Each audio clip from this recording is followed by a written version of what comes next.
I wish I had the time machine so that I may bring Karl Marx from the past and show him this so he can be ashamed of these people. Because it is shameful that they have very little to do with Marxism despite the fact that they call themselves socialism.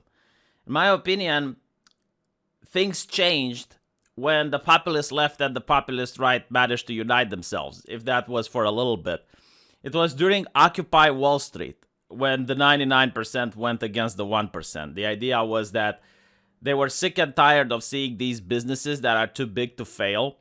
These businesses that operated under a capitalist system, that when they were making profit, they could keep the profit, but when they were going bankrupt, they would get bailed out by socialism. So they had the access to a reset button. Whenever their companies were as close to getting bankrupt, then they press the reset button, the taxpayer bails them out, and they managed to keep operating. Meanwhile, the little guy, well, there's nothing he can do. If he gets bankrupt, then he's out of a business. And the profits he makes has to go to pay for taxes, right? So that's the interesting conundrum which brought Occupy Wall Street together. But you will notice that the media freaked out when that happened, and they started pushing for identity politics. So identity politics is supposed to divide the working class, because a house divided cannot stand, and that's pretty much what they're doing. In fact, one of the first things that the identity politics did was to create like this oppression Olympics. It's like, yes, we're all oppressed, but I'm more oppressed than you, and therefore you should care about me more than I will care about you. And that's when all of this started. And you can notice that there are companies out there, like corporations, that point out that a place without identity politics, so if you don't have like diversity at a company, then the risk of unionizing grows greater. And again, this is what the corporations have discovered. This is not something that I'm pointing out. And I don't think like diversity, as in having like different races, is the problem. No, the problem is that you cannot use this ideology to put people one against another. And this is what socialism does nowadays. So when I hear people saying that they're the resistance, it makes me laugh. It's like, you're not the resistance, you're the controlled opposition, my friend. This is planned. This is all part of the capitalist plan. Like this shit, this right here is late stage capitalism. Like you can't tell me that you are the resistance. Well, literally every single corporation agrees with you. Every single corporation tolerates you. The social media companies bend their terms of service in order to fit you. And you look at like these people claim that they represent BLM, and it's like, okay, name me a company that was against it. Name me a politician that was against it. Name me, like how can you be the resistance? Like, who are you resisting when everyone is on your side? Like, you're not the resistance, you're part of the establishment. But the only problem here is that the establishment uses these activist groups very similar to how you use a vicious guard dog. Like when you feel threatened, when you need security, you unleash the guard dog. But when you're receiving guests, when you want things to be nice, you put the guard dog behind the house in its kennel so that you can receive visitors and everything can look peaceful, right? That's pretty much what's happening here. Like, these people have served their uses, and now they need to go back into the kennel and sit there for the next 3 years. Like, they don't want to get rid of them because they're still useful, but they want to keep them in check.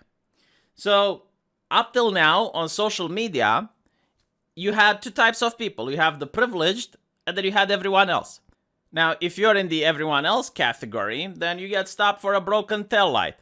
Any joke, any figure of speech, anything remotely edgy could flag you for a violation of terms of service, and you can get your account suspended. If you're part of the privileged, then you can drive while intoxicated, getting past 3 red lights and doing a car crash, and nothing will happen to you. And like, that's the main problem that I see with social media, that the rules do not apply equally. So it's no surprise that a lot of people were cheering when Facebook shut down the major left-wing group. So there were two reasons why people were cheering. The first one is that they view it as a sense of justice. Like, finally, the terms of service allegedly are being applied equally. Because these people that are part of left-wing groups were the biggest proponents of censorship. They were the ones advocating for it. And now it's some cosmic justice. It's like, you made your bed, you get to sleep in it.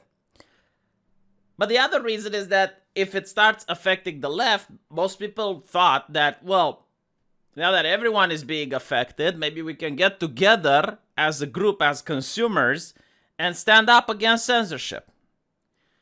However, I knew that that's not going to be the case. And the reason I knew it is because of what happened previously. So most people still do not understand, they still cannot grasp that the left isn't weak. They're not a pushover when it comes to culture. They're incredibly strong, and they understand just how dangerous it is for their power to have one of their groups being taken off. So they band together and they do activism, something that the right is incapable of doing at this scale. And as you can see here, they thanked all the socialists, trade unionists, and campaigners for their solidarity because their pressure has forced Facebook to reverse their decision. Now, there have been a couple of times when right-wingers have done the same, and they managed to actually mount some pressure in order to get social media to reverse some decisions. But this is something that happens very, very rarely. When right-wingers are affected, they don't care. And it's not just about right-wingers, but like even people that aren't politically connected or that they're not involved in any type of politics, right? Again, it's people who are privileged than everyone else.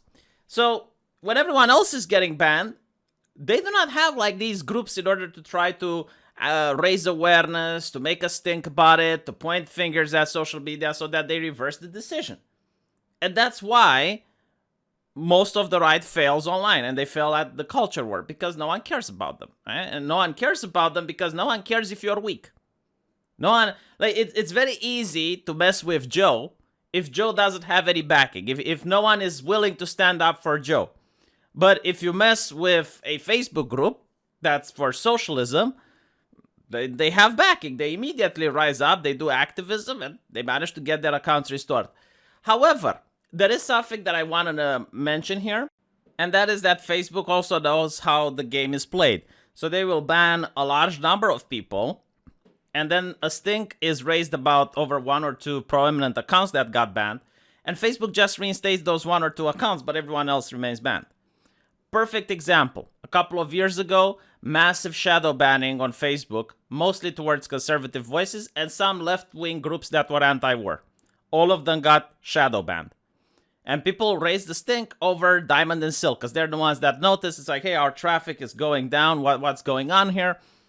What Facebook does is they just reinstate, they unshadow ban Diamond and Silk, but everyone else remains shadow banned. So this is a PR campaign that social media is doing quite often. And you will notice that the left notices this and says, we are calling all Facebook to restore all of the remaining profiles and pages. The site should not be shutting down our voices. So that's the most important thing, right? Like these advocates for censorship, they only care about their voices because they view this as a cultural battle. They want their voices, but they want the opposition silenced. It's not hypocrisy if you think about it. I mean, during World War II, a soldier wasn't hypocritical for taking out the enemy. No, like they view it as a conflict. It's like, no, this is a conflict. We need to shut down the opposition, make them silent so that we are the only ones that dominate the internet. Because that's the whole purpose of this movement. It's controlled opposition. You see, you have a lot of people that feel disenfranchised, that feel upset with the way society is going. They don't like the fact that they are very young and they can't find a job, or that they're very old and they can't find a job. They don't like the fact that they can't afford the flat. So what do? Well, they have the option to join a socialist group that promises them things are going to change and things are going to be better and you're going to get a minimum wage now, like in Spain, for instance. And then they start joining that. They advocate for minimum wage. All of the smaller companies, the mom and pop shops and the ones that can't pay the minimum wage go under. Meanwhile, the big corporations, they just outsource their minimum wage jobs, or they get through various legal loopholes in order to avoid paying it. So yeah, I mean, you're literally doing the business of big corporations and big capitalism if you join one of these Facebook groups like, oh yeah, we're socialists. Oh, we're the resistance. We're going to change things. No, they would never allow actual Marxism to thrive. And by the way, I'm against actual Marxism, just making it out there. But like, if you were to have a communist from Romania, like an actual socialist from back in the past, and you would allow him to create a Facebook group, they would consider that to be far right. Because the Romanian communists were against immigration, they were against pro-choice, they were against LGBT, and yet they were socialists, they were actual Marxists, and they would be considered by today's standards to be far right. Kind of funny. But yeah, so the communists of old, no, like they would never try to separate the working class on various categories. It's like, no, all the working class is united. Workers of the world unite, okay? It's not workers of the world, you get segregated on various arbitrary characteristics. No. Workers of the world unite. In fact, the communists made a strong point in trying to unify and destroy any other identity of the worker besides of that, the worker. Like, you are the worker. But anyway, right, just wanted to show this because I find it hilarious for two reasons. Like, number one, the people that were cheering this on and laughing without waiting for at least one day to pass to see if their website is going to be reinstated. And the second one is the people that are happy that it got reinstated when a lot of the other accounts still get banned. And by the way, they deserve to be banned because they violated the TOS. Like, if I can follow the TOS, why can't they? You know, that's the question. Like, you're a group that targeted Winston Churchill statues in the United Kingdom, that vandalized and destroyed property. There was the hashtag siege on the White House trending on Facebook. Left-leaning groups did that, okay? Like, again, if you're everyone else, broken taillight, you get stopped. If you're a far-left group that you can advocate for raping the TOS in front of everyone, no one cares. No one is going to report you. And when they get reported, they screech. And I'll tell you something else. Here's why I think Facebook does this. And YouTube also banned a channel like The Surfs. I also think it's almost like a social experiment just to see who gets angry over this, like who's going to complain over this, so that they slowly start chipping away at their support. Because that's how they did it to the conservatives. You know, first they got rid of Alex Jones, and then they wanted to see who complains about it, and they started banning some of those subscribers, and then they banned someone else that's high profile. They look to see who's complaining about it. Like, banning right-wingers was a 4 years effort that's still ongoing today.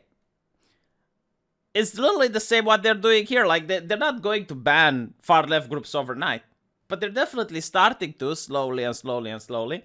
So that's what I think we're going to see. I'm going to be validated, or maybe people are going to say that I was wrong, at least in 4 years from now. Personally, what I do think is that they want to keep these people around, but at the same time, they don't want them to have the same power they used to have a couple of months ago. So they just want to keep these people in check until the next elections. We'll see if I'm right. Let me know what you think, and I'll see you guys in the comment section.